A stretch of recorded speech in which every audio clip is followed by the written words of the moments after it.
Hey everybody, how's it going? Welcome to Shred Sessions. This is a Nashville-based metal podcast. Every type of metal, heavy stuff, core, death metal, non-core, shred guitar. That's what we cover here. On this episode, I have an amazing bass player joining me. I've got Grant Robinson, who currently is playing in Psycho Frame. And he just got off the road, and he was cool enough to swing out to Clarksville and kick it on the show. So, Grant, thanks for being here, man. Thanks for having me, brother. Heck yeah, dude. Yeah. Are you feeling good after tour? Is everything okay physically? Yeah, physically, I mean, I'm a little under the weather right now being back in Tennessee, but I'm feeling good. It was a good tour. So that was actually my first tour back in like a year and a half or something like that. Okay. I don't know if I got the timeline right, but sure. Yeah, it was cool. Dude, I was able to go to the Last Date in Atlanta. It's actually the first time I ever went to a show at the Masquerade that you guys were playing in Hell, I guess is what it's called. It's a great room. It's probably one of my favorite ones. It's such a great size, man. Mm-hmm. And the sound quality was there, was just fantastic. There's security, like lots of security, so everyone's safe. Everyone's having a good time. It was just, I love that. I honestly really like Atlanta more now that I went to that show. Yeah, Atlanta's awesome. I got to hang with my buddy Sen'am Palmer, he's a fantastic, he loves metal, of course, but he's like a jazz fusion guitar player. Do you know Sen'am Palmer? I don't believe so. Okay. Yeah, he's a good. He goes to like every metal show, and I think he knows like the Angelmaker guys. Oh, okay, tight. Who's there to kind of kick it with? But I got to see him. It's always great to see him. But I really enjoyed Psycho Frame. Like I think I first saw Psycho Frame when they played at the Eastside Bowl they opened for Dying Fetus. That was before you were in the band. Yeah. And I was just like freaking blown away, man. Two vocalists, super insane. Is it Leo McLean or McCain? Yeah, okay. Leo McLean on drums, the tightest drumming I've seen. He's cracked, dude. He's wild, man. Well, so they I pretty much just filled in for this last tour. So nothing like 1,000% set in stone or anything. Yeah, but yeah, a few months ago they had just hit me up and said, hey, we need a bass player. Do you want to do this? Can you do this? And I said, down. Absolutely.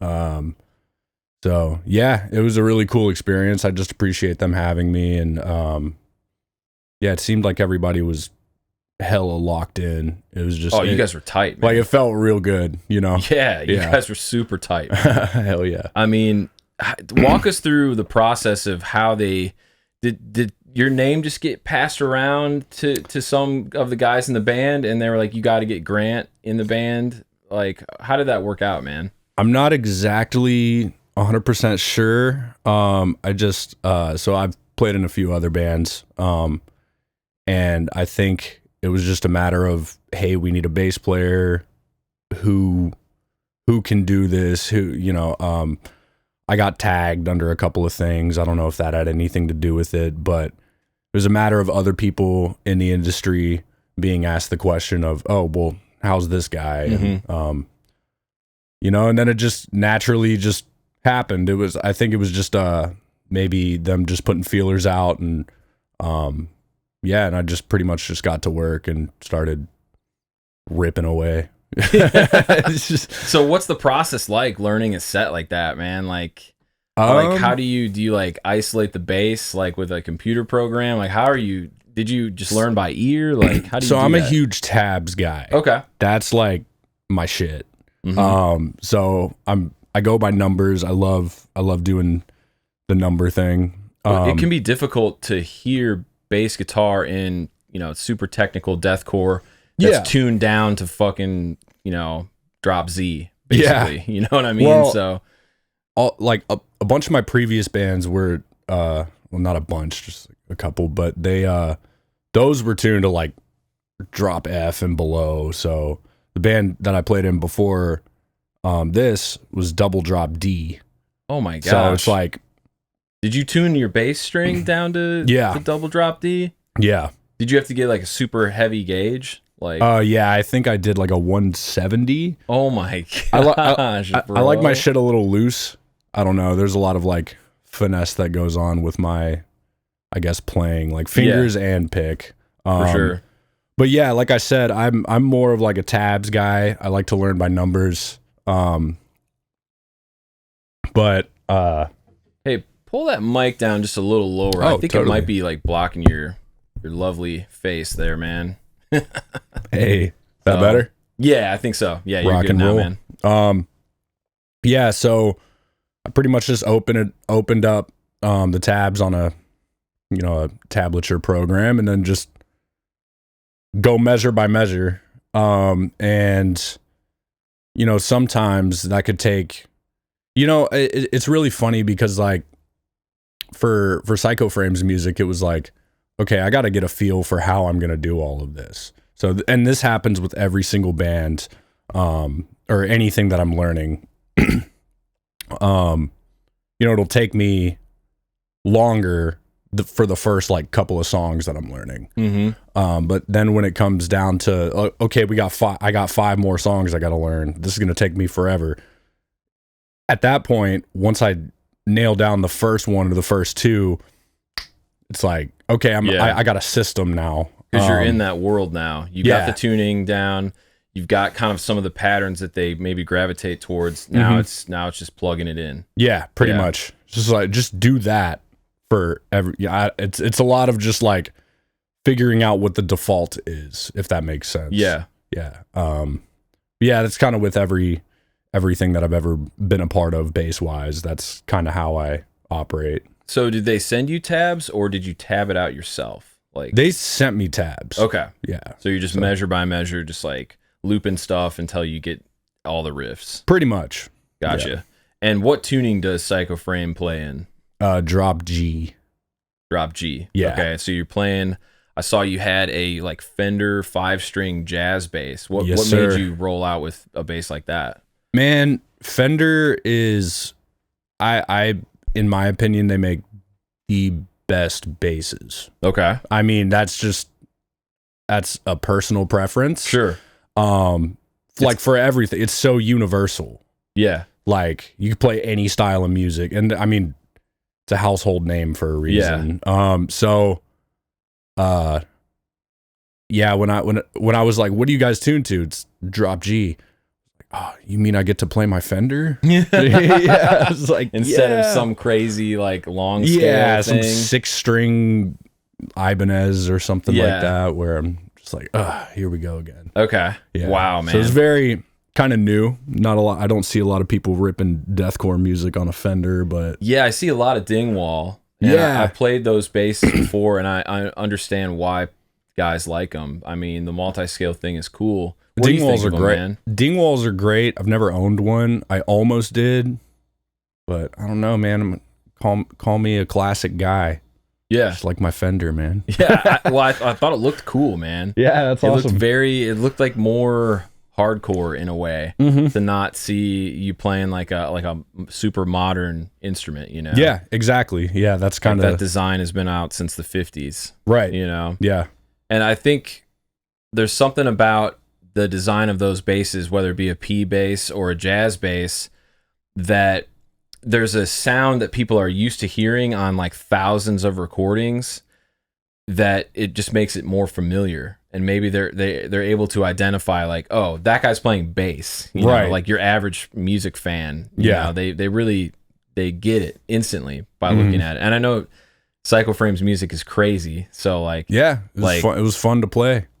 Gosh, man. So what kind of amp are you plugging into? So I do a Darkglass Alpha Omega 900 watt microtubes head. Okay. Gain all the way up, drive all the way up. So it's just it's dirty. It's a little cracked, yeah. Sick, dude. Yeah. So with those heads you can kind of get whatever sound you really want. Like it has an Alpha Omega engine in it, and it's, I don't know, those are just fun to play around with, you know. Going through like a 4x10 or an 8x10, like I was using a was using their orange 8x10. Okay. Yeah. So now the fridge. Yeah, dude, that's a huge cabinet. Yeah. Yeah. It's moving air. Yeah. Do you guys have to share bass rigs on a tour like this? By the way, it was Angelmaker, Gloom in the Corner, Psycho Frame, and Humanity's Last Breath. Just anybody watching. Yes. That was the package. Yes. Did you guys share rigs, or did everyone get to use their own like setup? Everybody used their own thing, but my camp was the only one that had cabs. Oh, nice. Yeah. No one else had cabs on stage. No. Wow. No. So, how do you feel about that, man? Do you think it's totally necessary? I mean, you're playing bigger shows with full like line array and subs, like great PA. Do you think you need cabs on stage? Does it help you play better? I think it's a personal preference. I think for me, it personally it helps me play better. Because it just produces like when you're watching a band play if they're using cabs or they're not. I mean, obviously if there's not cabs behind them, but to a lot of people that don't really pay attention to something like that, there is a difference, in the way it sounds. Like, I've been to concerts where I'm standing in the very front and, the PA's a little behind me maybe, right. or, and I don't know. I also just like my stage volume. Yeah. Yeah.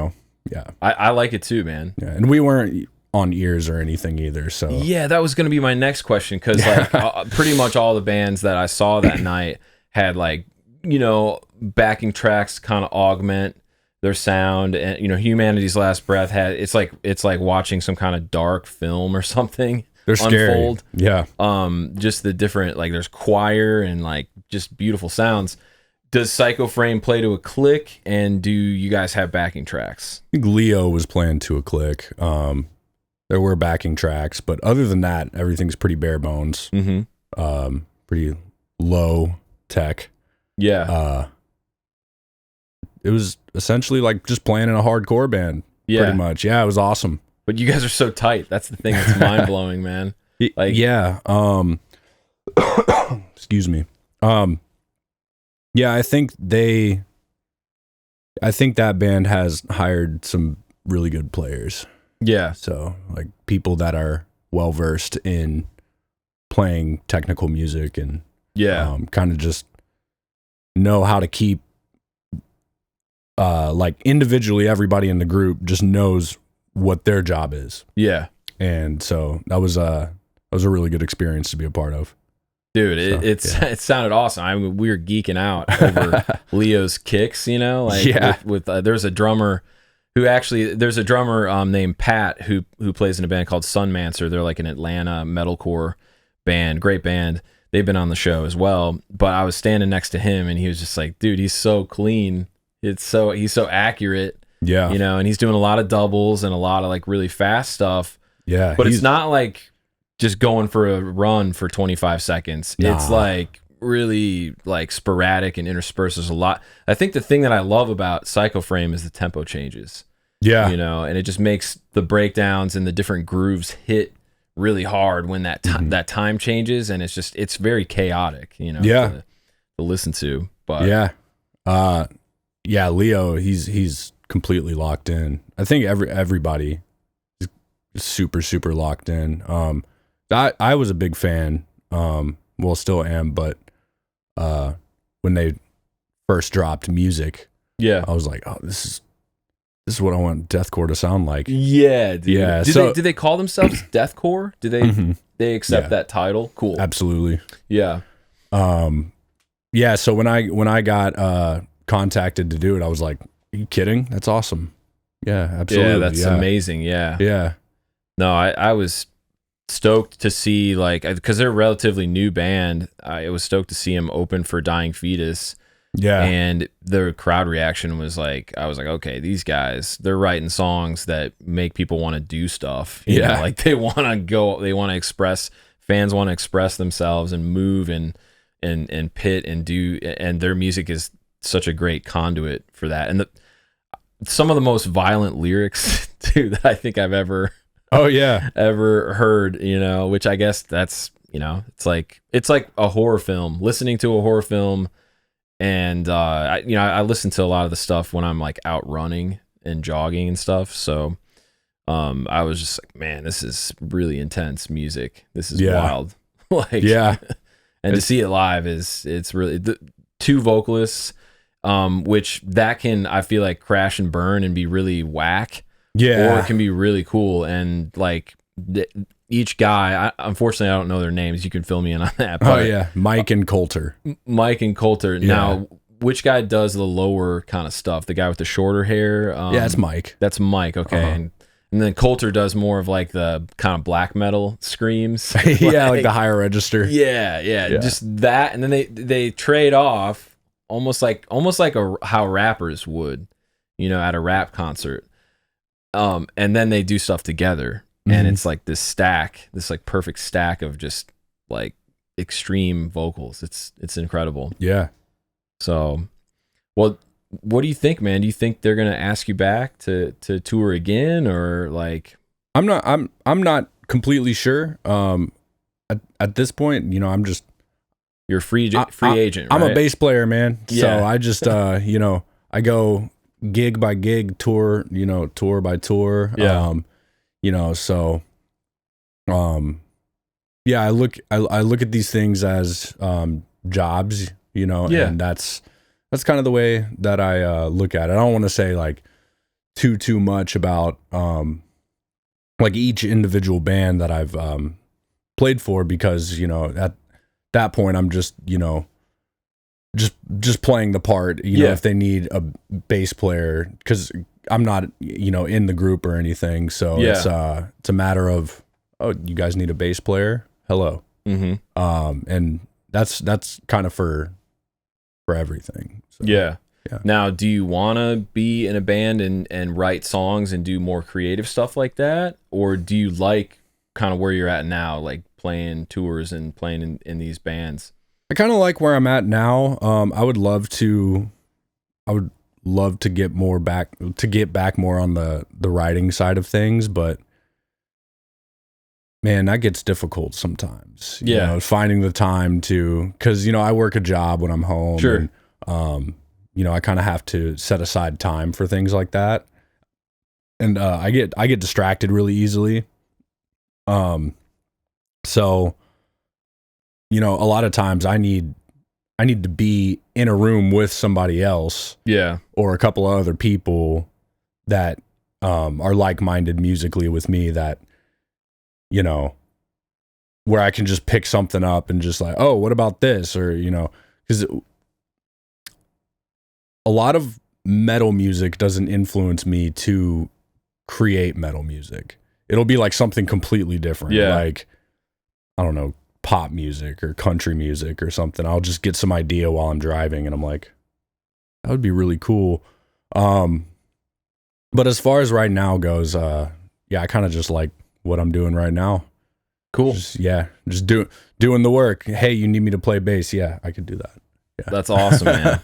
Like, well, you're one of the best metal bass players that I know. Oh man, I like appreciate that. Like in Middle Tennessee, but I'm sure like beyond that, you know, like there's a lot of great players out there. But dude, like, this would have been like 13 or 14 years ago. But like I was in a band with my friend Brian Burris, and we were auditioning different bass players. You know, we're trying to put a lineup together, and we auditioned you, and it was awesome. Like, we were just like, this is the guy. I think we didn't call you by your name, we called you Bass Ripper, was our which is silly looking back. Like, I was a much younger man back then. We're like, oh dude, we got to get Bass Ripper, you know. And then I think you ended up going a different direction, playing with some other bands at the time. Who did you end up playing with? Do you remember? Dude, I don't even remember, man. I remember around that time. Yeah, this would have been like 2013. Oh God, I think it was that year. That's the year I graduated high school. So no way. Yeah, dude. So I definitely. Well, I remember I was going to art school here in Nashville, and like, what's the art school called? Watkins or No-C? Yeah, those. I didn't go to either one of those. Okay. I went to the Art Institute. Gotcha. But I think around that time I was, I think I was 18, 19. Yeah, I was just you kind were of young, man. I was figuring it out, man. I had a good like 7-8 years on you. Yeah. But I was like, man, if you can play, like I think that age difference is okay to be in a band. Yeah, you know, absolutely. Yeah, it can work. Yeah, age when it comes to bands, it doesn't really matter. Yeah. But yeah, I think I just I didn't really know what I wanted to do around that time. Mhm. So, but I had always been playing bass, so I was kind of just taking whatever opportunities were there. I think the group that I played for after that was called Chariot the Moon. Yeah, that sound. Yeah, Uh-huh. I think Nick Cross was telling me about that. Oh, really? Yeah. Grant played in Chariot the Moon or whatever. And what was Very that band cool. like? What was the sound like? Man, it was like, I want to say like Paramore, but like progressive metal. Mm-hmm. Yeah. So that was really that cool. Suits you, I feel like, as a player. Yeah. You know? It was really cool. Female vocalist. Yes. Yeah, I think I remember this band. I think I remember like looking. Amanda. Yeah. She, I believe, makes country music now. I think. Correct me if I'm wrong. But yeah, everybody in that band, super, super, super good. And yeah, I think that was the last band that I played for before I joined a touring gig. Wow. So that, and you've been touring ever since that time? pretty much. I mean, if you take COVID out and then, the last like year and some change before I did this past tour I just got back from. Mm-hmm. Yeah. Dude, so take me back to like when you were like a kid, like when did you start playing guitar or bass? I don't know what you started with, but what made you want to, first of all, play music, and then second, what got you into, like, you've played in the most extreme metal bands ever. What made you want to go that route? So if I'm going back to a kid, I think, so the way I was raised in church, and so the only music I thought existed was, Christian music that I heard in church, or it was country music. Yeah. What kind of music was at church? Like contemporary worship, or was it like Southern gospel? Okay. I think a little bit of both. Yeah. Of those. So I think it was, so my dad was in the Christian music industry. Mm-hmm.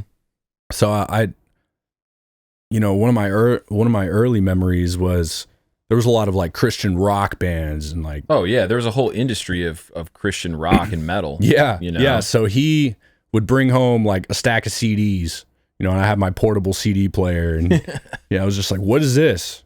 Just it's Justified. Right. Exactly. Newsboys. Man, I think I remember first hearing Green Day.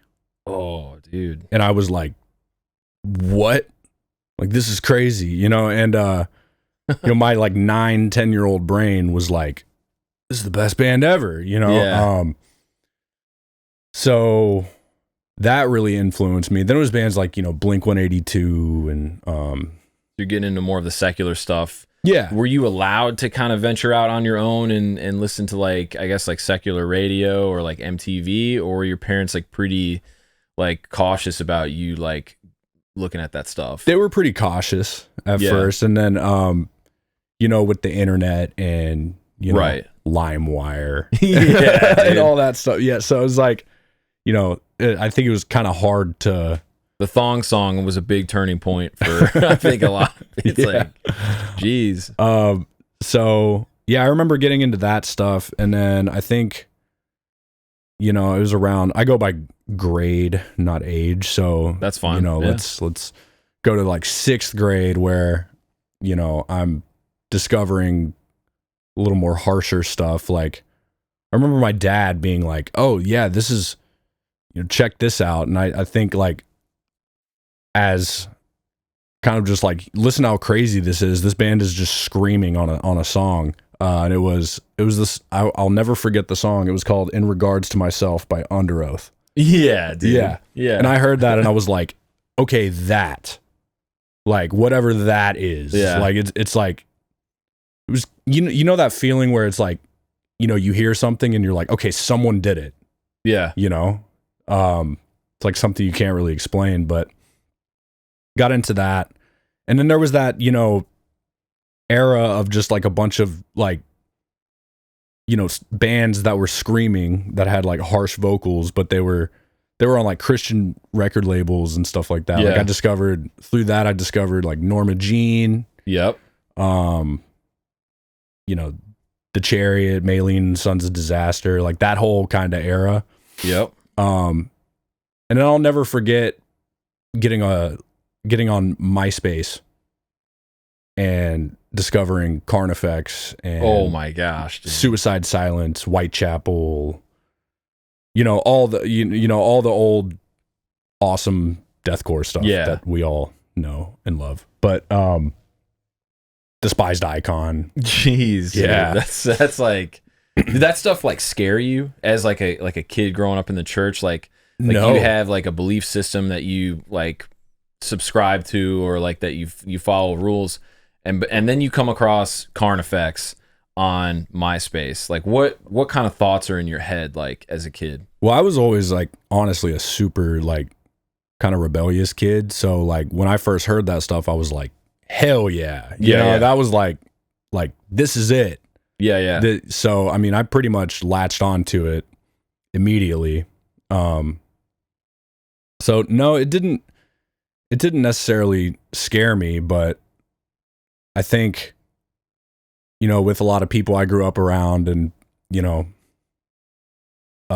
just people I was around in general, it's like, check this out, and, and so it was like scaring them, Yeah. So yeah, I don't know. I just knew that when I first heard it, I loved it. And, so I guess going back to all that, I think that is just, a majority of an explanation of like kind of what I was into musically, but my whole family really good musicians. My parents are both music majors. So what did your dad do in like the Christian music world? He was a CFO. Okay. So that's that's kind of been his thing. He's the financial guy. Yeah. But so of like a label, like a Christian record label? I used to many years ago. Yeah. Yeah. So that's kind of how I was kind of in that world a little bit. For sure. But yeah, my parents are both singers. They're both really, really great musicians. So when it came time to, I guess, I was like in a church choir and all that stuff. So I was kind of like, is it... Sorry, we got a dog crying outside this door. Oh, no.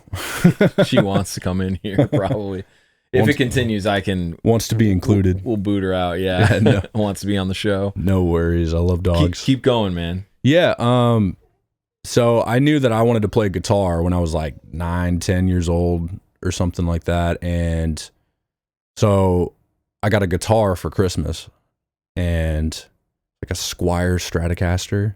Oh, you started on electric? Yeah. Yeah, that's awesome, dude. So that was my thing. And so I knew that I wasn't, I got guitar lessons and all that stuff. And I don't know, I discovered that I was very, at first when you get a guitar, you're that young, you're like, man, I want to shred solos. I want to Yeah. So what I discovered was like I was very rhythmic with it. Mm-hmm. I just wanted to be kind of in the background a little bit. I didn't want to, I don't know, maybe I was just lazy and didn't want to, really take the time to learn. I don't know. Kind of hard to remember around that time, but tried out like a few other things. Like I knew I was like, I don't want to play drums because that's so expensive, but I always like respected the drums. Yeah.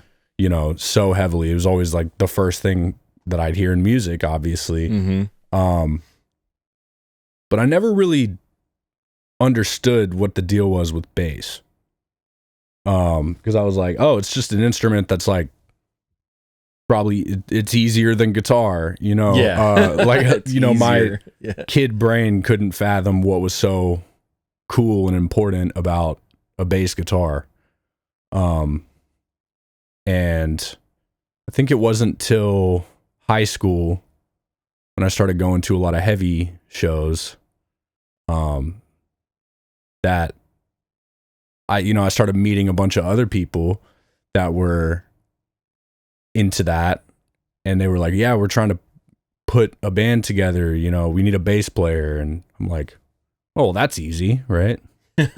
Got a bass guitar. And then pretty much I think I just like really started diving into it, where I was like, man, I kind of want to, you know, learn more about this and just like study other bass players and, you know, really kind of try to figure out what's special to me about it. Yeah. And through that I discovered like, yo, this is my instrument.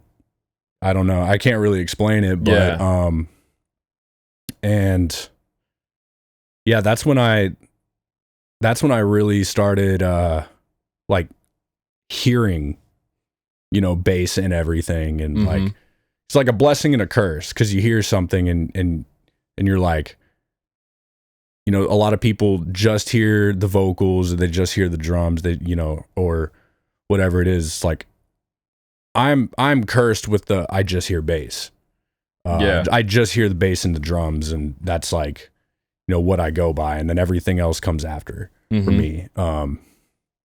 Guess that's just the way my ear works, but yeah. I feel like the bass guitar in metal, it oftentimes like it either takes a back seat to guitar, or sometimes the mix is not good, so like you can't really hear what the bass is doing. But like it is like a really special thing, man, because of the amount of techniques that you can apply to the bass, the range of different tones and timbres that you can get out of a bass guitar. There's no wrong way to play bass. Yeah, and in metal, there's so many different approaches to it. I mean, there's like Steve DiGiorgio that plays like fretless, you know, and there's like, you know, 6-string players, 5-string players. There's just a range of different types of bass players. Yeah. Grant, was there like a certain record, like a metal record during that time when you decided to like devote your life to bass that really stands out to you? Was it like Planetary, Duality, or like that is so crazy, any kind of like and that is insane that you just used Planetary Duality as an example. Man, I'm trying to think, because I mean I had interest in playing bass obviously before I discovered bands like the Faceless. Yeah. I mean, yeah, Planetary Duality was absolutely one of them, though. Which is, it's funny you say that. I'll never forget. I went to a local show, and Rocketown. Yeah, it was at Rocketown. Absolutely, I went to a local show, and there was this band called Existence playing. And it was Norman Reagan's old band. Oh, sick. Yeah, dude. Which is funny because fast forward, we ended up playing in Chariot the Moon together. Oh, yeah, sick, but so he was playing guitar for Existence, and he had correct me if I'm wrong, but his name was Matt McClure, I believe. That name sounds really familiar. Yeah, he was playing bass, and I remember standing at the front of the stage, and I was like, "Whoa, that's crazy! This dude's like playing like a 6-string bass," and I was just watching him shred, and I was like, so I started picking his brain. I started asking him questions, and he was like, yeah, dude, like I get lessons from Evan Brewer. He plays in the Faceless, and I was, at that time I had like really, I knew exactly who that was. I was like, that's insane.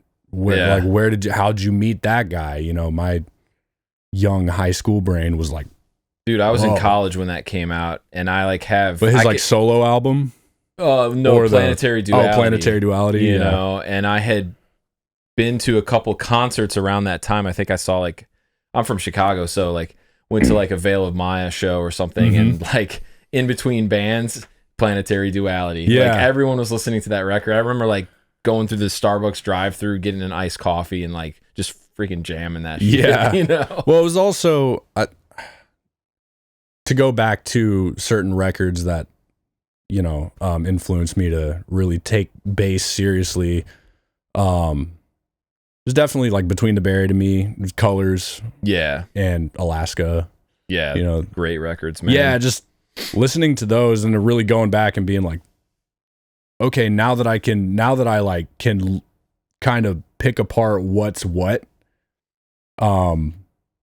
Yeah, I was like, dude, this bass player is insane. Oh, Yeah, that guy's unbelievable. Dan man. Briggs, yeah, he's crazy. Plays Yeah. like a Sun Model T. I think it was his main bass amp for like forever. Like an original one from the 70s. Yeah. And he just made that thing sound so good. So you were able to like contextualize the bass guitar in like a progressive like metal band. Yeah. And be like, absolutely. okay, I can hear what's happening. Like I want to be able to do that. Yeah. And then you eventually took lessons with Evan Brewer.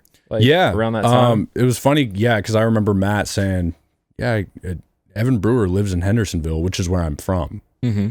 And I was like, how did I not know this? So I was working at this little Mediterranean cafe. It's still there. It's very delicious. Oh, what is that place called? It's called Cafe Rakka. Dude, I love that place. Yeah, it's fire. Their food is so like refreshing. Yeah. You know, and good. So it's one of my favorite restaurants in Hendersonville. Yeah, it's fire. If not my favorite spot. Yeah, it's great. So that was my first job. No way. Yeah. Wow. When I was like 16. Yeah. Wow. 15, dude. 16, something along those lines. But yeah, so I show up to work one day and yeah, there's Evan Brewer just sitting there eating with his wife. And I was like, It's my chance. do you guys like know who that is? You know, because that point that was like, you know, his bass playing was like extremely influential to me. So, long story short, I just walked up to him and I was like, hey man, I'm a big fan. I play bass too. And he was just very like, oh, that's awesome. You know, I asked him if he would give me lessons and he said, yeah, sure. Here's my number. I mean, yeah. And I found out he lived like 5 minutes away from me. And so it was just, wow. you know, when he wasn't touring or whatever, it was just weekly. I'd just go over there weekly and yeah. yeah. And, I mean, that kind of carved like some like new like pathway in my brain of like what this instrument really is. Yeah. And just taught me a bunch of crazy techniques like, you know, slapping, tapping, a lot of finger style, because that's primarily what I do is like finger style stuff. Yeah. But yeah, it really just kind of, and I didn't really think I was like making crazy strides or doing, you know, anything crazy, except for when it came time to, you know, actually play in a band. Mm-hmm. And then people were like, whoa, dude, you know. So I think staying humble throughout it all, I think really kind of saved me because, you know, there were a lot of people telling me, hey man, you have like something really special here, like hang on to it. Mm-hmm. And yeah, at that point I was just fully into the bass thing. I was like, I don't want to play any other instrument, and I'm kind of still that way. Yeah. So yeah. Well, dude, like I said before, man, like you're one of the best bass players that I've like come across. Like, appreciate you know, and a good indicator of that for me as a guitar player and like a metal guitarist is when people use 3 fingers, you know, to play, and you actually get like a roll kind of going on the strings, and there's articulation, and you know, you're not overplaying and stuff like that. I could tell by watching you play and watching you play a couple local shows. I was like, this guy, he's not just your normal, like, you know, hey, I used to play guitar, now I'm playing bass, like in this band, and I'm just kind of filling a role. Like, you're really, I think a bass player that has your skill set will only elevate whatever metal band you play in. Does that make sense? Like, you're not just like holding the low end down. You're actually able to whether that be like harmonize with the guitars or play like a bass line that's like different from just doing everything in unison the whole time. Yeah. And I think Evan Brewer, you know, I think it's my understanding that he studied with the Wooten brothers. Yes. And yeah, so he did. he learned a lot of their teaching philosophy and like their techniques, you know, like a lot of those innovative techniques that had never been done before. You know, and like growing up in the Chicago suburbs, not all the bass players, but like everybody had like that Victor Wooten DVD and that book, you know, that they were like studying. But the fact that you were actually able to like study with Evan, who learned a lot of that stuff, I just think is just remarkable, man. Yeah, it was really cool. I mean, around that time, excuse me, around that time, it was very, you know, I don't think he ever saw it as like, we're doing something crazy here. It was just like, yeah, man. So like, what is, you know, let's just jam, you know? So it was very just like casual, you know? And then when I was like, yeah, I want to learn how to do this or something like that, you know, he'd very much just start me from the bottom. And then, you know, by the end of a lesson or whatever, it's just like, okay, I can do that now. Oh, that's cool, man. Yeah. It was never like, all right, you need to do this and you need to, you know, we need to hit your goal for the, you know, never any like sort of like homework involved or anything. Okay. It was just for the love of doing it. It was just for the love of jamming. Yeah. And, you know, I was very hungry and eager to learn more about bass. Yeah. Because that, you know, and at that point I started watching death metal bands like, you know, Alex Webster from Cannibal Corpse. You know, I was just like, that doesn't even look real. You know, how he's playing the bass. I'm like, I want to do that. That's crazy. You know, did you ever listen to that Blotted Science record that he made with Ron Jarzombek? I'm familiar. I don't think I ever dove into it. What is it called? Like the Machinations of Dementia? No, that's one of the song titles. Anyway, there's a record called Blotted Science, and it's like Alex Webster, Ron Jarzombek, who's like this like, it's really hard to describe like who Ron Jarzombek is, but he's like a metal fusion guitar player that he avoided all like conventional harmony like and in his music and used like 12-tone systems. He invented his own like harmonic like systems and a lot of time signatures that would like cycle in and out. And he had this band called Spastic Inc. with his brother Bobby Jarzombek on drums. And then there's a bass player in that band who just insane. His name is Pete Perez. Okay. If you listen to like Spastic Inc., like check out those records. But later on, like in the I want to say like 2004 or 5, they made that Blotted Science record, which is a true like death metal record. It's all instrumental, but if you haven't listened to it, you should check it out because I will. It's like groundbreaking stuff. Yeah. And it was around the time that like Necrophagist, Faceless, like all these other technical death metal records are kind of coming out, and like really death metal in and of itself is starting to change. But you have these other cats that are a little bit older cats that are playing, but honestly, like kind of beyond like what anybody else could do or was like even conceptualizing. Yeah. During that time. So yeah. Another good bass album. I mean, everybody talks about that one Job for a Cowboy album. Oh yeah. Yeah. Which one? The first one, like with entombment of the machine. So I had always been into all that stuff, but I think when Demonocracy came out and the bass was just cranked on that, when they had because that's Nick Shangelos on bass. So I'm not familiar with him. He used to play in Cephalic Carnage. Yeah, so and he played for Havoc for a little bit as well, that thrash band. Yeah, that band's sick. Yeah. But yeah, it was when Demonocracy came out, I was like, yo, this is, you can hear that he's just ripping on his fingers. Yeah. You know, and by the time the Job for a Cowboy album, I'm blanking on it, but the Genesis? No, it's the one Ruination? No, those are all like household albums, Yeah. for sure. But it's the one that with the son of Let's look it up. The Blotted Science record I was referencing earlier is called The Machinations of Dementia. Sick. But Job for a Cowboy. Why am I blanking on that album, dude? I'm tripping. It's got the Sun. Yeah, Sun Eater. Is that the record? Yeah. Oh, okay. Came out in 2014. Yeah. Okay. That was album, the one for you that like...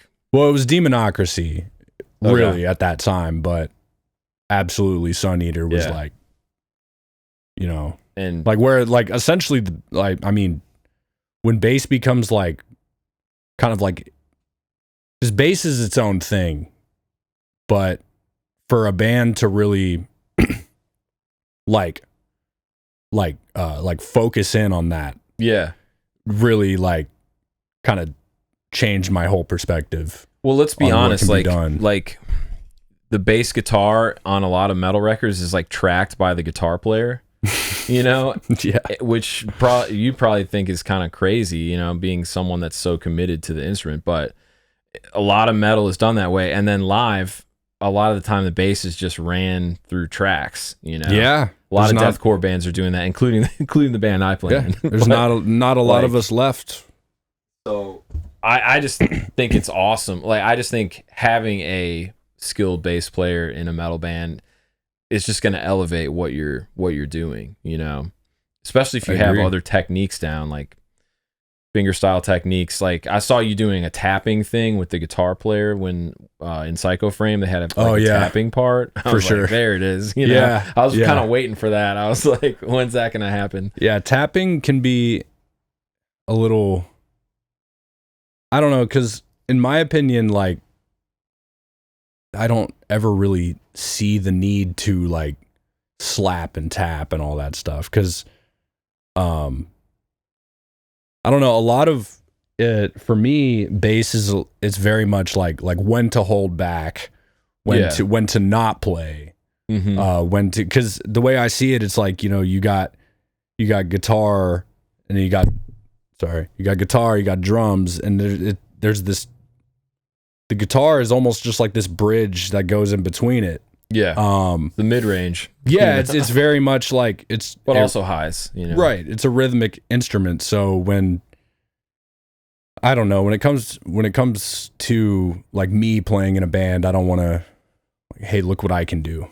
You know, it's very much just like, what does the song call for? What does this specific, you know, we're going a measure at a time. Yeah. So what does this part call for? Yeah. If the kick drums are going, you know, 16th notes at 200, do we really need to play 16th notes on the bass? Right. You know, like, and a lot of people just hear guitar, so they're like, how are you playing that on bass? And it's not as crazy as you might think. Playing eighth notes, you know, right? Like, because it fills up it muddies up the low end too much, you know, to do that. So, going back to what you were saying about, you know, albums that influenced me, it was very much like after that point, that's when I'm like really into the bass thing, and I started getting hit up to do certain things, like whenever we were jamming together with Brian. Brian really liked you, man. Yeah. Like his that project, which guy. It became Roanoke. It was like if Breaking Benjamin and Periphery kind of collided, like, sick, you know, and we played a couple shows, but it never ended up like taking off. Now, several years later, like, Brian was actually doing some, like, he was making a lot of social media content, and he like racked up some followers, like, that's awesome, with that project, and people love those songs. But yeah, that was a fun project to be involved with. Unfortunately, we just never. We played a couple of local shows, and they were kind of train wrecks, man. Oh, really? To be honest, we had a couple rough gigs. Yeah. I think we played at the Limelight, which was interesting because, like, there was like a rock show, and then, like, right after, all of like the rap, like the clubbing crowd started like rolling in, you know, to the show, and we're just like, this is kind of like a blast. It's like a blast from the past. Yeah, dude, Limelight was crazy. Yeah, and then we played at the Rutledge, man. Do you ever play the Rutledge? The Rutledge, I remember the Rutledge. I like don't believe I ever played there. Fourth Avenue, I think, is what it was on. Yeah, I think it's Fourth Avenue. Like, yeah, that was an interesting spot. Yeah, but yeah, man. So talk through some of the different bands that you've played with since that time when bass really, you were like, I'm gonna do this thing. Yeah. What are some of the bands that you started to play with? So back in high school, it was a few different projects. I played my first show when I was like 16 or 17, and from what I remember, there were a lot of people where all of a sudden they were like, oh, there's a bass player, you know. So there was just, you know, I would hear sometimes like through the grapevine of like, you know, oh, let's get Grant on bass or something. At that point I was like, oh, I have so many options, you know. A lot of people just need bass players. Oh man. Yeah. And but the one that, it was Chariot the Moon for sure. And after that, you know, I dropped out of art school, was just like working a normal job, kind of not really knowing what to do. I knew I still wanted to play music always, but I got hit up by a group called Widowmaker. Oh yeah, I remember. Yeah, they used to be called Gatekeeper, a band from Alabama, and they had just gotten signed to Sharptone Records, and they were cool, starting to really kind of hit the road and do the thing. And if I remember correctly, it was Sam Schneider that hit Sammy Slam Dance. He's been on the pod, man. Nice. Yeah. He hits me up and he said, hey man, I got this cool opportunity. You know, are you interested in touring? I'm like, well, let me think. And then I get hit up about it by that band. And so summer of 2017, my very first tour ever was Born of Osiris, Volumes, direct support, and Betraying the Martyrs, and then the opening band was Widowmaker. Wow. So I filled in on that one. And Sam did vocals or guitar for that? No, I think they had asked him to fill in or something, or if he knew anybody that could or something. Oh, he was I don't know. Trying to fill the spot. And yeah, I think he was just, you know, I think he just put me in connect with him. Cool. So did that for a few years, and I think the last tour that band ever did is when I met the drummer, which is one of my good friends now, Byron, the drummer for Crown Magnetar. And crazy band, dude. Yeah, at that time I had, you know, listened to their first EP a lot. I was like, oh shit, you play for that band? That's crazy. And yeah, just a few people got in my ear and they said, hey, you should join that band. And I said, I will. So I think we just stayed in contact, and then yeah, the Crown Magnetar thing happened. And so as far as touring, I did the most with that band. Yeah, I feel like that was a good fit for you, you know, like playing with that style, at least that style of music. I don't know any of the guys personally, but I've actually never seen you guys like play live. I've never seen Crown Magnetar play live, but I've listened to a lot of the new stuff. Actually, I've jammed some of the new stuff. It's pretty wild. It's Did you fire. play on those recordings or? No. Are you talking about the newest newest EP? No. Okay. No. Gotcha. Yeah, great guys. We the last tour I did with them was Paleface Swiss, Enterprise Earth, and Victims. That's a pretty sick tour. How was that? That was crazy. It was tight. It was awesome. Yeah. Yeah, I think every tour I did with that band was awesome. You know, I kind of, you know, at that time was strictly doing Crown Magnetar. Yeah. So by, I never really thought, oh, I want to do this band or or kind of putting my name out there to do other things. And I think I'm to that point now where I'm like, whoa, I can do this. I can kind of, with any band really. Yeah. Sign me up for your country band. I don't care. Yeah. Doesn't have to be, it doesn't have to be metal. I think your skill set would suit a lot of groups, whether it be, country, and you have a cool look too, man. Like I could see you playing in Yellow Wolf or something. I don't know. That would be pretty crazy. I auditioned for Yellow Wolf, dude. Really? Yeah, I think I was too clean cut looking at the time. Oh. But he literally told me that. He was like, man, you got the chops. Like I got to play acoustic for him, and I learned like a couple of his songs, and I can't remember his first name, but he was just like, man, I just don't know if you have the right look, and I was like, I get it, bro. Like there was a couple other guys there that were, tatted and had kind of a country metal hip hop look. I don't know. Yeah. They just had a style, It's a specific thing. I totally see what you're saying. In his world, it's basically like outlaw country hip hop is kind of his thing with a metal kind of rock edge to it. Absolutely. But I think there was like 40 or 50 guitar players that auditioned that day, so we're just standing in a line and just like next. It was a cattle call type situation. Okay. But just the experience of doing that, I think, is like you learn. You learn. Okay, the next audition, if I really want to do this, just get a bunch of face tattoos. Yeah, just get some stick. Get some Sharpie marker stuff going. Yeah, go for it. No, and it probably wouldn't have been the right fit for me anyway. But it was more of just like I want to try auditioning for. What's the harm? Yeah, what's the harm in? I think Bones Owens, the guitar player, had like left the group and to do his own thing. Mm-hmm. And he wrote some cool guitar parts, man, like with Yellow Wolf during that time. This would have been like 2016 or 17, I think, is when I was doing that. But yeah, man, I could see you playing for anybody, like really, because you got the skills, man.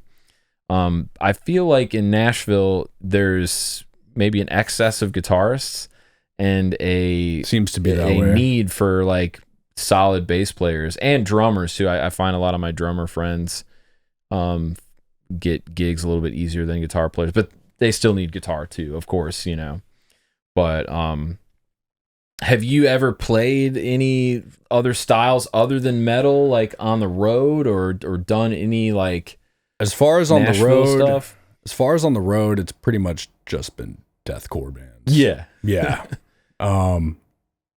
Yeah. I feel like Crown Magnetar is more technical, like more almost like a tech death band. Would you describe it that way? Yeah. They call themselves tech deathcore. Yeah. Very, very tight, Yeah.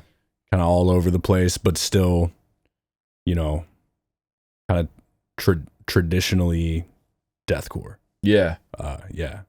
Super talented. Like some of those tempos, I'm just like, bro, how are we doing this? Like, I'm just like, how is this possible? Yeah. But they do it. They do it live, Yeah. Yeah. Being in that band was an awesome experience. That's awesome, dude. Now, did you write with those guys, or were you just here and there? Okay. Yeah. Here and there. What if we did this kind of a thing, right? Yeah. What should we do after this? Or, a lot of brainstorming, a lot of, a few of us in one room, just kind of just throwing things out there. And, so yeah, they're all crazy talented. They all kind of have a hand in, the writing process and everything. So yeah, I'm sure it's still the same. I'm not sure. I haven't played with them in about a year and some change. Like I said, it was like fall of 2023 was my last tour with them. So cool, man. So this past tour was like I said earlier, my first tour back. Awesome, dude. Took kind of a long time off. So yeah, man. We were talking at the Atlanta show. like you had mentioned like that you are like you're sober now. Yes. How has like what made you want to just go sober, and how like what was the process of getting into that, and like how have things been like since you made that decision? So there's multiple reasons I think why I got sober, because once something that having fun becomes kind of miserable, and then you're just you're just caught in this cycle of drinking every day, or me at least was drinking every day, just doing whatever else, and then for me it was like I knew I needed to kind of either dial it back, but I couldn't just dial it back. It was kind of I'm kind of an all or nothing type person. Sure. So yeah, I mean it took some work, but at that time I was living in Denver, Colorado, and when I decided to move back to Tennessee, that's when I decided, okay, I really have to do kind of like a hard reset here. Great band. Yes, great bands. Yeah, good homies. Yeah. Just as simple as that, man. I just just started doing the work, and just kind of just doing the work to get sober, stay sober, and kind of focus in, and really decide, do I still want to do music for all these superficial reasons, or like am I in this for the love of it? Yeah. So I decided, yeah, that's what I'm here for. I love playing bass, I love performing, and these things, this is a job, and it was much more rewarding to do a tour sober and just, not throw up after every show, not wake up hungover, and yeah. So no, it's been great. So I wouldn't want to backtrack for anything. Yeah. Yeah. No, that's good to hear, man. Now, did you do any type of like 12-step recovery program, or did you read any books, or did you like have a mentor or a sponsor that you worked with like during this time, or like a little bit of all of the above? Okay. I won't get too much into details of that, but very much all of the above. Cool, yeah. Man. So good, dude. Yeah. I mean, I'm a little bit older than you, and I can say that alcohol affects you in a much worse way as you get older. Yeah. And especially if you develop like some kind of dependency on it to like function, or to, because it's like a huge like dopamine release when you drink, and you're constantly chasing like that like, oh man, drink a little bit more, feel a little bit better. You're constantly chasing that thing. It really has like a crazy impact on your brain, like it honestly like ruins your brain. Yeah. Like when you stay on alcohol for a long time. And alcohol is one thing because it like leaves your system within like 24 hours, or so, or 48 hours.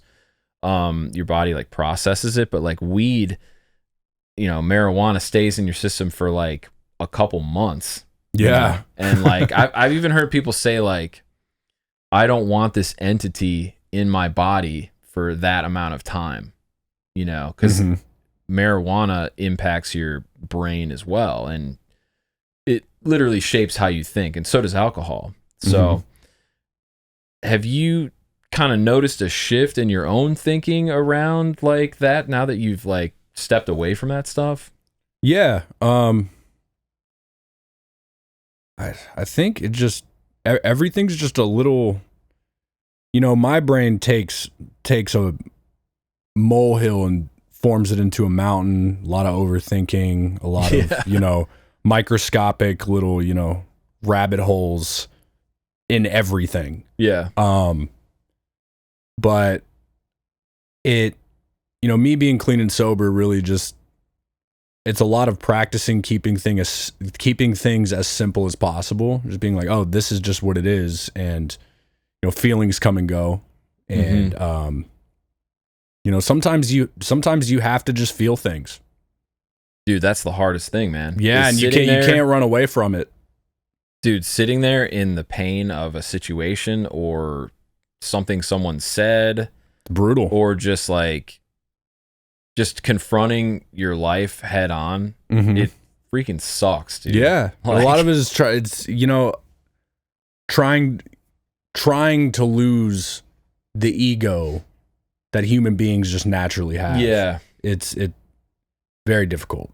Yeah, and like if you're addicted to substances, a lot of the time you're just simply going around these problems, and when you get rid of that stuff, you're forcing yourself to like go through it. And that's the most painful thing, man. Yeah, and so coming out on the other side, still okay at the end of situations like that. That's what'll keep me not wanting to backtrack and continue to numb. Yeah, dude, because you're not really ever dealing with anything, man. Yeah. So, man, I commend you for making that step, dude. That is like the hardest thing, man. Like our culture is built around drinking. You live in Nashville, bro. Yeah. It's just so hard. Like you have to have like a massive willpower, to avoid it.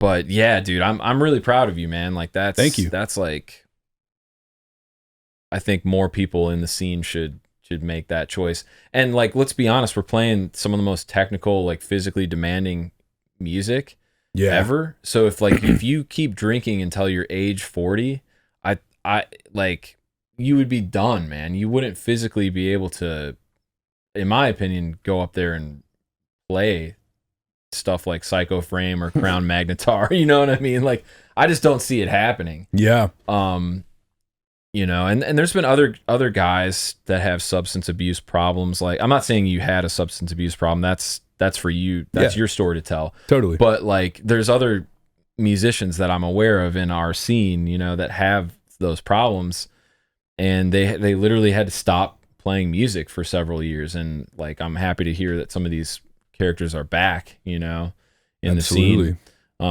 creating, because that's the beauty of other musicians and humanity, is like we get to enjoy things that people create, right? We get to experience that. We get to see it live, this crazy bass tapping part or this crazy guitar solo and like arch spire, like some of the most technically demanding music ever. We get to see that stuff happen, right, on stage, and that's what makes life, that enhances life. Metal enhances your life, man. I agree. It's good. It's good shit. yeah. Dude. Not a lot of people understand that, so I'm glad you do.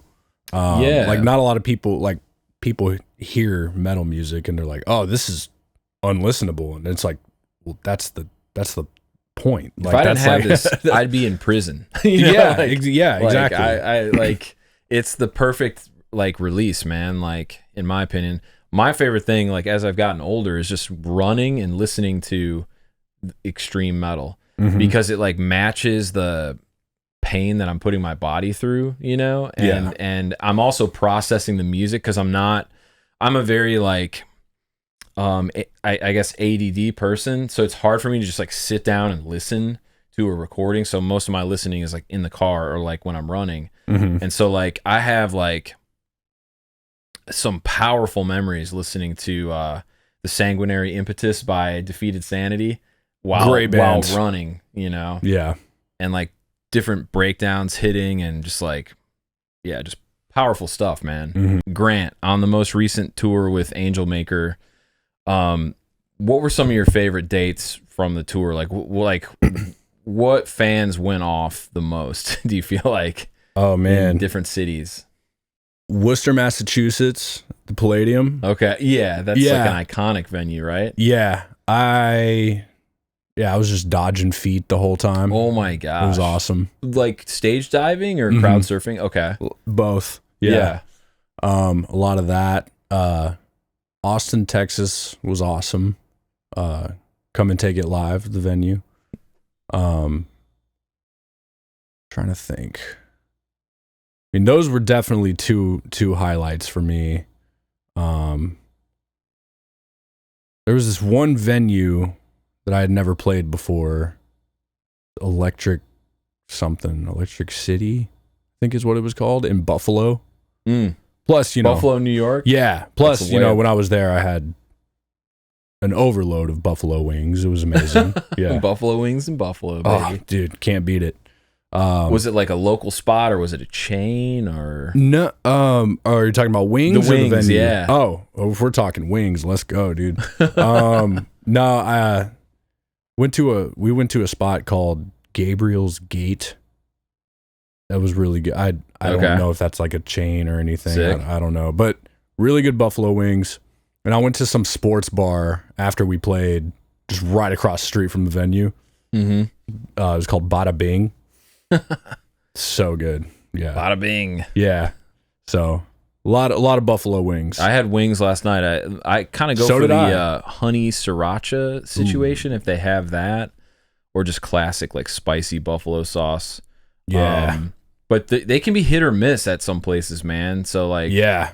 Like I like the dry rub too sometimes, like a Memphis dry rub wing. That's always great. Man, so let's go get wings after this. Dude, I'm down. I'm down. I had them last night, and I also had wings last night. So Where'd you get yours from last night? Oh, I went to Boom Bots. Okay. Yeah, they're like the pizza spot. It's like a pizza. Okay, pizza and wings. Yeah. Dude, they got really good wings. What flavor? Man, I go with the Boom Hot. Oh, and the Boom Hot. the green chili jam, I think is what it's called. Mm-hmm. Yeah. Super good stuff. Nice. Yeah. What was the food like on the tour? Like, is it catered? Do you guys just go on your own and we kind of just go on our spot? own? Yeah, we kind of just go on our own. My thing on the road is coffee. Well, I mean, I'm a coffee guy in general. I was kind of like that when I've only done like one short tour, but that was my thing. It's like, let's get some good coffee. Like, I need that to like function. So, well, by the time we're done, line checking, sound checking, whatever we're doing, you have so much time before you have to do anything else. Some people go get food. Some people, go do what, you just go do whatever you want. And a lot of the times I would just try to find a local coffee shop or something in walking distance to, just sit down and just sit down and chill. And I'm a big iced coffee guy. So, yeah, me too, man. Like cold brew is that's when it's hot in the southeast, you gotta get the cold brew. Yeah. And like, I don't know, I ask a lot of people just like on the street, just, hey, you like coffee? What's the best? And even if they're like, oh yeah, it's like 15-minute walk that way or something, it's like, yeah, it's worth it. Do you have any spots from different cities from the tour that come to mind, like that coffee popped off? Yeah, but I don't remember the names of it. Okay, that's all right. Yeah. Yeah, no, plenty of coffee shops all around. Yeah. It's a thing. It's a comfort thing for me. No, me too, man. Yeah. Yeah, food kind of just wherever I can get it, Yeah. Yeah, so. Now, are you guys in like a 15-passenger van or like a bandwagon? Like, what was the vehicle situation like? I've only ever been on tours in 15-passenger vans. Yeah, so pretty standard for for the genre. Haven't done a RV or a bandwagon yet. Yeah. Would be really cool though. I've heard those are pretty nice. I know Zach, my friend Zach, who played drums with Humanity's Last Breath. Yeah. On the tour. Awesome guy. He's fantastic, man. Yeah. He was saying like they were able to do showers in the bandwagon and stuff like that. So I was like, that's pretty sick. Yeah. But yeah, I played showers. a show. Showers are sick. Yeah, dude. Yeah. So let's talk about showers. Like, do you go to Planet Fitness or like how do you rip a shower? Are you doing hotels once in a while after a few dates or? A lot. So Planet Fitness is something like I have a Planet Fitness membership where, like when I was touring with Crown Magnetar, that's strictly, how we would shower. Yeah. You know, a lot of times it's, you know, hotels or venue showers, or if we're staying with a friend or something. Yeah, pretty much wherever you can get it. But if you can get one every day, you're doing good. Yeah. So now, when you're sleeping, are you sleeping like in the van most of the time, or are you getting a good night's sleep like at, like you said, like a friend's house or like a hotel? Like how was that on this last like tour? on this last one, a lot of van sleep. You know, if the camp I was in would get like hotels or something, it would kind of rotate. Yeah. But somebody needs to be in the van, you know. Right. Yeah. Vans get stolen. Too gear many gets horror stolen. stories. Yeah. At all times, someone's in there guarding the stuff. Like, Yeah. Yeah. But if there's one person in the van, it's a little more comfortable because you can spread out. You can spread your stuff out and kind of, Yep. you know, makeshift a bed, you know. For sure, man. Yeah. It's not that bad, like laying out on a bench in a van like that. It's not the worst. Yeah. Does Psychoframe have like bunks built in there or anything like that, or you just have they normal benches? they just had the normal benches in there. Cool. Mm-hmm. I love talking about this stuff because like people can get tips and tricks, and like there's little intricate things that, like, if it's like a little bit of information that will make your life that much better when you're out on the road. You know? So I always like hitting people with questions like that. Yeah. That's cool, man. So if you look back on your just career playing extreme metal music, is there like a show or maybe a couple shows that really stand out as like the most epic thing that you ever seen at a show, or like an epic performance? Like, give me like a memorable night from Grant's world. Well, I think it was 2021. First tour back after COVID was Lorna Shore's I Return to Nothingness. Wow. Tour. So kind of watched them like kind of like explode in real time. It was awesome. Wow. So that tour was really cool.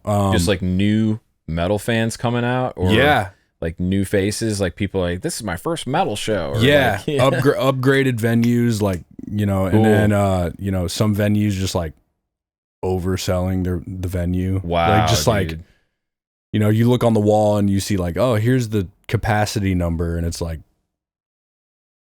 you know, someone's gonna get in trouble. Look at this. You know, it's just like you can't even walk. You can't do anything. So that was really cool. But I remember at the Masquerade, actually, when it got upgraded to the Heaven Room. Big room, yeah. On that tour. At that point, that was like, I think the most people I'd played in front of. What's the cap there? Oh man, I have no clue. Like 1,700, 2,000, like, I feel like someone threw a number out at me, like, because I was asking, like, I don't want to throw a number out and be completely wrong. But it's the biggest venue in the Masquerade, right? Mm-hmm. Yeah. So I remember walking on stage then and being like, whoa, this is crazy. It would either, because that was when I was playing in Crown Magnetar, and then the House of Blues in Anaheim when I was also in Crown Magnetar, on Chaos and Carnage tour. That was awesome. I feel like House of Blues, their venues are really nice, man. I've been to a few shows, like Chicago House of Blues back in the day, and a couple other ones, and I've always been really impressed. There's a classiness to those venues. Yeah, absolutely.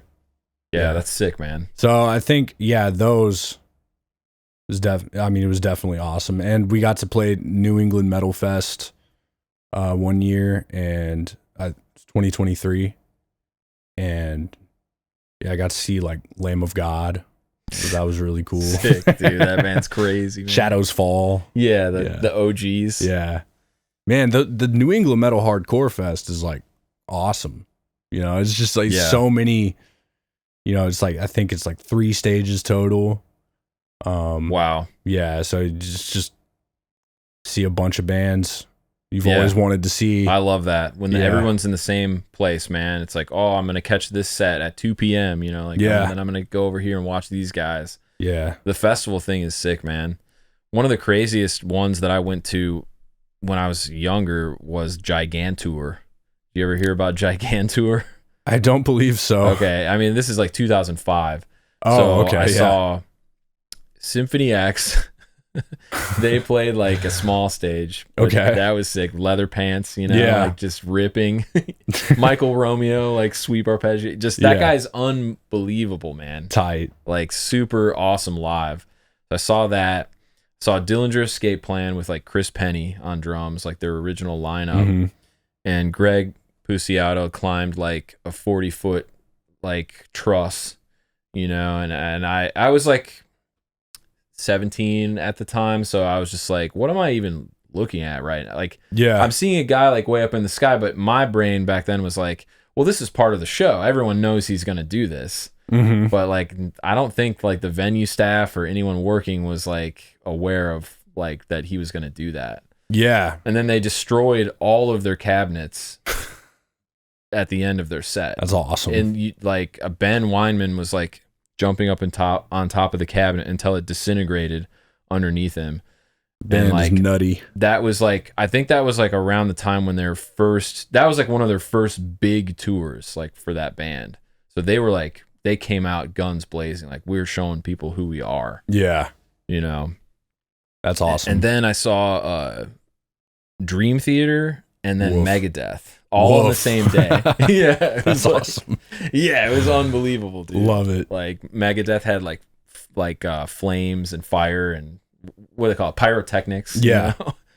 So, but that's awesome, dude. Like, I think it's so sick that you like have ripped some gigs like that. Like, yeah, man, just killing, man. It's been a blast so far doing everything that I have done, and I'd love to continue to do this, as much as I possibly can. Given my neck and my back still work after. Yeah, dude. So I saw like when I saw you guys play, and I think I have it on video, you're like windmilling with the guitar player at the same time. Did you guys kind of like, how does that work out? Do you practice that? Like, no. You just say, at this riff, I'm going to start doing this. You like look over and see if he's doing it too, or? No, I don't think I've ever, in any band I've ever played for, ever really choreographed anything. That's just what I do. Yeah. If any chance I get, where it just has to come naturally. So, anytime I'm practicing with a band or whatever, it's just, we're focused on playing the music, and, okay, what's this sound like? And, got to tighten this up or this, that, or the other. The movements and the stage presence, that's always just an afterthought. Yeah. So nothing's ever really planned with that, and it's funny that you say that, because there have been videos that I've seen, like looking back on, where I'm like, whoa, we're windmilling at the same time. That's crazy. It looked like something that was rehearsed, No, so yeah. I was like, oh, dude, they got the set dialed in, like they not rehearsed at all. That's kind of just, that's my standard. I've always kind of been a windmill guy. Yeah. It's sick. Yeah. It's like one of my favorite moves, dude. That's awesome. Gosh, man, that's awesome. Well, dude, what are you excited about this summer, man? Do you have any other offers that people have tossed your way? Or are you just going to be working at like in Hendersonville like this summer? So I'm a server at a restaurant in Nashville. Mm-hmm. So I do that full time when I'm, stationary, like at home. Downtown Nashville, or just in 12 South. Okay. Yeah. That's a great area, man. Yeah. Lots of foot traffic. Yeah. There's like a new Mexican restaurant down there that we went to recently that really is nice. I couldn't tell you the name of it. My wife could tell you, but yeah, I forget what it's called, but yeah, keep going, man. Yeah. No worries. Nothing nothing completely 100% set in stone yet for the summer, but hopefully more tours and yeah, I mean, just working as much as I can, trying to stack what I can, and yeah, just kind of going with the flow, my man. Cool. Yeah, I love it, man. Yeah. Well, dude, thank you for hanging out today. Thank you, and appreciate you having me. You're a real asset to the Nashville metal scene, dude. Thank you. And it was cool. It was cool of you to talk to me at the show and hang out for a little bit, man. Like that was really tight. And with this most recent tour, with Angelmaker, the vibe I got is like everybody seemed to really get along. There weren't a lot of egos being thrown around. No, not at all. Which, funny enough, I see that kind of stuff in like smaller bands. Like I'm an old guy, so I can pick up on that, and I play local shows. Yeah. And when I see like the ego thing, it really grosses me out, and I just like don't like that. But the vibe I got from every member of every band on that tour was just like, you guys had a successful tour. You were getting along. There were good vibes. Yeah. The singer for Gloom in the Corner drank a beer out of a shoe at the end of their set. And like, you guys were just having fun, man. Yeah. So it was cool. It's awesome to see. Yeah. Well, dude, any advice you want to bestow upon anyone that's in the metal scene, any young kids out there that play bass or play guitar that want to do what you do, like what would you say, man? Keep going to shows. Don't ever stop going to shows. I think go out of your comfort zone a little bit musically. Like, don't be afraid to go to different styles of shows. Yeah. Like if your friend invites you to, some show where you're like, I don't listen to that music. I wouldn't, you wouldn't catch me dead at that show. Go. That's the show. Yeah. Yeah. And, just don't stop playing music. If, there have been plenty of times where, I feel like I've been let down for one reason or another. It's I give up. This is, don't, because you never know what could just, hop right in. That's how I've pretty much gotten every single gig that I've gotten, is that, it just kind of fell into my lap, and it's like, well, I can't say no to this, and that would be perfect, so I do it. And just not being so scared of doing it. And definitely have a side gig, like have a normal job. Because if you strictly rely on this, you won't make much. And it's tough, man. Yeah. Well, thank you, man. Thank you for sharing that info. And where can people follow you on social media, man?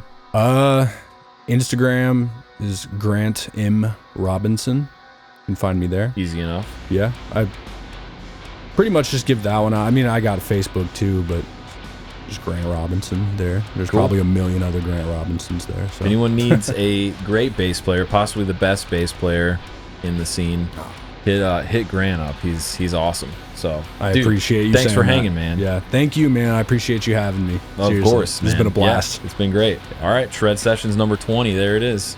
Peace. Let's go.